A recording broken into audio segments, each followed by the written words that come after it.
1994 में पूज्य पिताजी महाराज की इंदौर में कथा हुई। तो इंदौर में एयरपोर्ट के पास में एक स्थान है, उसका नाम है विद्याधाम। विद्याधाम जो है श्री सरस्वती जी का स्थान है, और वहां एक महापुरुष विराजते थे। उनका नाम, उनको नाम तो उनका जो भी था महापुरुष का, लेकिन इस क्षेत्र के लोग उनको भगवान कह करके पुकारते थे। तो 94 में, मतलब मेरा जन्म नहीं हुआ था, मेरा जन्म 96 में हुआ। तो तब पिताजी की कथा हुई थी, तो माँ भी मेरी साथ में आई थी, और मेरी माँ का नाम भी नर्मदा है। तो वैसे ही इस क्षेत्र की कृपा तो मुझ पर होनी ही है। तो हमारी माँ जब आई, तो वो जो भगवान जिन्होंने पिताजी की कथा करवाई थी, बड़े दिव्य तेजस्वी महापुरुष, और सरस्वती जी की बड़ी कृपा थी उन पर। तो माँ ने जब उनको प्रणाम किया, तो वे बोले कि 97 में ठाकुर जी ने हमको दूसरी डेट दी है कथा की, और तब आपका पुत्र आना चाहिए कथा में। तो हमारी माँ ने कहा कि महाराज जी, मेरे तो 3 बेटियां हैं, बेटा तो है नहीं। तो महाराज जी बोले कि 97 में जो हमारे यहाँ कथा होगी, उसमें कृष्ण जन्माष्टमी जन्मोत्सव वाले दिन पंडाल के प्रमुख द्वार से जब डलिया आएगी, उसमें लाला के रूप में आपका ही पुत्र आएगा।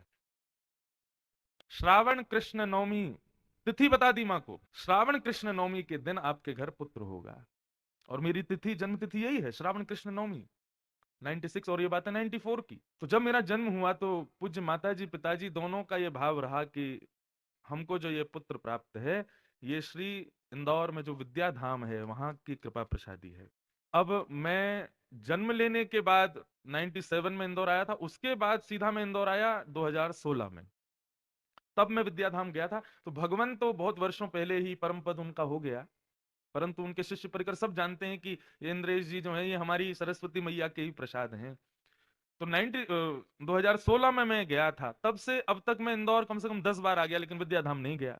कल कहीं जाने का कोई क्रम नहीं था, क्योंकि आज निकलना है। तो कल रात्रि बड़ा व्यस्त था, एक गुना से भैया आए थे, रात में 3 बजे तो मैं सोया कल। तो बड़े काम थे कल करने को। लेकिन कथा में आने से पहले एक बालक विद्याधाम का आया, और जब वो आया तो आकर के इतना भावुक उसका भरा हुआ। मैंने कहा क्या हुआ भैया बताओ।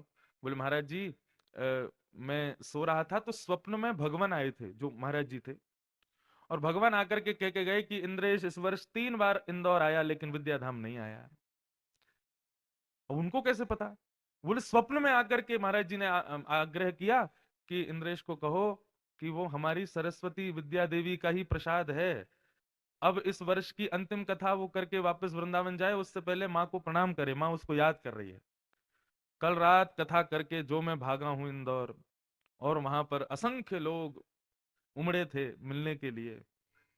और जब जाकर के वहां प्रणाम किया, तो लगा मेरी वास्तविक माँ मेरे सामने बैठी है, जिनकी कृपा से आज मैं कथा कह पाता हूँ। ये किसकी कृपा है? सरस्वती की तो कृपा है।